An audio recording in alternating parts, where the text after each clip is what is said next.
नया स्टेप लिया है, उस पर आपका क्या कहना है? देखिए, अचानक से ये कदम उठाया गया है। पहले ये इलेक्शन कमीशन के शेड्यूल में नहीं था और इतना बड़ा कदम उठाया गया है, हमको याद भी नहीं है कि आखिरी बार इतना बड़ा कदम कब उठाया गया। और ये फिर से फ्रेश वोटर लिस्ट ये जो है बनाएंगे केवल मात्र 25 दिनों के अंदर। ये इम्पॉसिबल है। 8 करोड़ लोगों का आप डोर टू डोर कैसे जाओगे? आप डॉक्यूमेंट्स ऐसे मांगे जा रहे हैं जो गरीबों के पास है ही नहीं।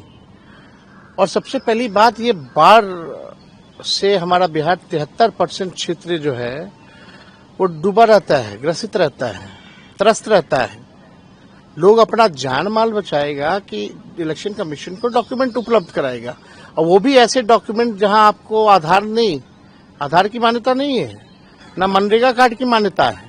आपको प्रमाणित करना पड़ेगा, अपने माँ बाप का बर्थ सर्टिफिकेट भी देना पड़ेगा। कितने हमारे माता पिता जो गरीब है उनका बर्थ सर्टिफिकेट है, कहां से लाएंगे वो लोग? ये पूरी तरीके से साजिश है। और जब आखिरी बार ये हुआ था तो लगभग 2 साल लगे थे इस प्रक्रिया को पूरा करने में, तो ये 25 दिन में कैसे प्रक्रिया पूरी कर लेंगे? ये साजिश की बू है।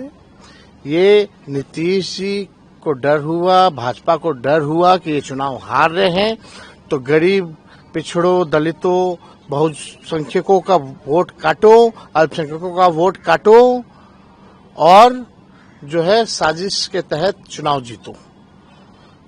अभी ये लोकतंत्र में, संविधान में गरीबों को एक ही अधिकार है, वोट का। वो भी वोट का अधिकार ये छीनना चाहते हैं। वोट का राज मतलब छोट का राज, ये अधिकार को ये लोग छीनना चाहते हैं। अभी वोट का अधिकार, वोटिंग का राइट छीनेंगे, बाद में पेंशन छीनेंगे, उसके बाद में राशन छीनेंगे। ये लोगों का एजेंडा साफ दिखाता है कि बड़ी साजिश है, बू आ रही है। और ये नीतीश कुमार जी और मोदी जी मिलकर के गरीबों का काट रहे हैं वोटर लिस्ट से नाम। ये अन्याय है, इस अन्याय को हम लोग सहने वाले नहीं है। महाराष्ट्र में भी देखा गया था, आप विपक्ष ने उठाया था सवाल कि ये जो इलेक्शन कमीशन है, वो जो वोटर लिस्ट बनता है उसमें खेला हुआ था। बहुत गरीब ऐसे हैं जिनका आधार कार्ड भी नहीं बना हुआ है, लेकिन आधार कार्ड भी इसमें मान्यता में नहीं है। अभी कुछ दिन पहले ही इलेक्शन कमीशन आधार कार्ड को लिंक कर रही थी ताकि डुप्लीकेसी ना हो लिस्ट में, तो इसमें आप क्यों आधार कार्ड को नहीं इंक्लूड किए? पहला सवाल।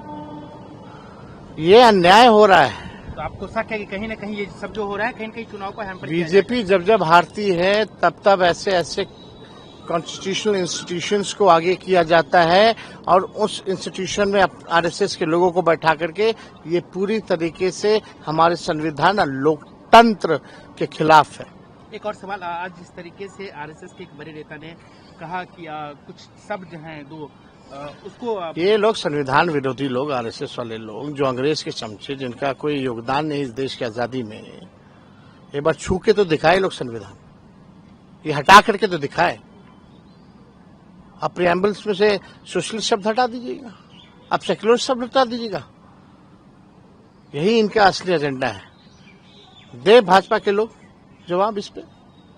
वो संविधान में छेड़छाड़ नहीं करने की बात कर रहे हो। ये लोग सब आरक्षण खत्म कर दिया, सब कुछ जो है निजीकरण कर दिया गया, स्वतः आरक्षण खत्म कर दिया। ये लोग आरक्षण विरोधी लोग हैं, ये लोग संविधान और लोकतंत्र विरोधी लोग हैं। बिहार के लोग इस बार करारा जवाब देंगे इन लोगों को।